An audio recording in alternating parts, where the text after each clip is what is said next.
The weekend smorgasbord of sport is here. So paint your face, load up on carbs because it's time for...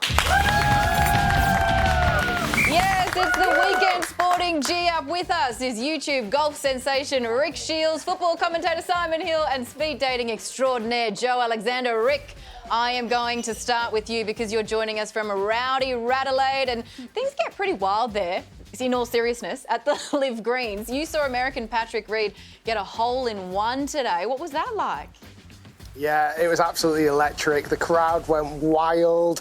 It was only the 6th tee shot on that hole today, and what a great way to kick things off here in Adelaide. How would you describe LIV Golf fans? LIV Golf fans are energetic. Certainly here in Adelaide, they're so excited to see professional golf being played on their doorstep. I know Australia's been starved of professional golf for so many years, and I feel like the crowd really get behind it. And as the day goes on, I think they're going to get even more excited as the drinks are flowing. Well, the fans, they are hungry for golf, you are right. And who should we be keeping an eye on, though, for the tournament?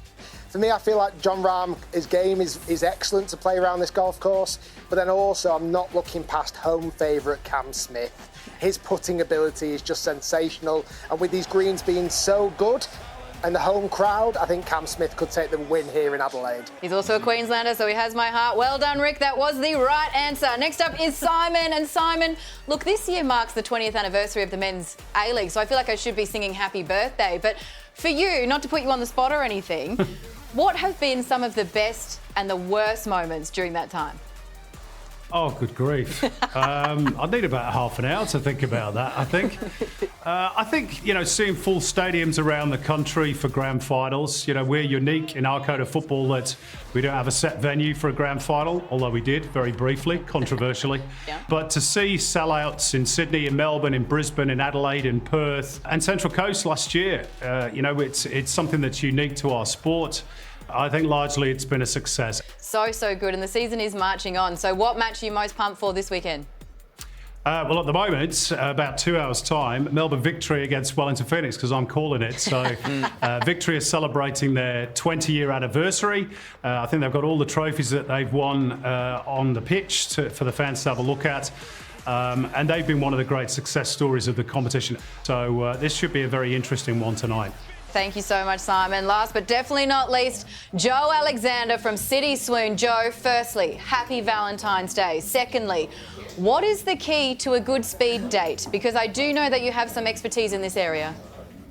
I do. I think the best outcome is when people just put their best foot forward, to be honest. And I'd probably say not too many drinks before the dating kicks off. So you're hosting an event tonight, but be honest, what's the most disastrous speed date you've ever witnessed? Oh, the most disastrous is probably when we had a couple who were recently divorced and got matched in the first round. No way, what happened? Well, they decided they weren't going to kick things off with round 2.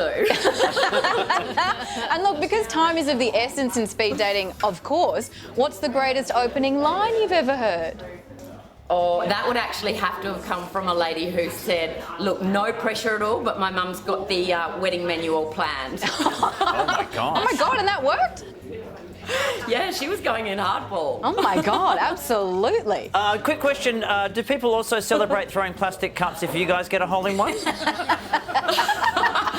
No, there'll be none of that here tonight. Good to know. All right, it's good to know. It's good to know. Well, happy Valentine's Day to you all. Rick, Simon and Joe, thank you so much for joining us. That was the G-Up.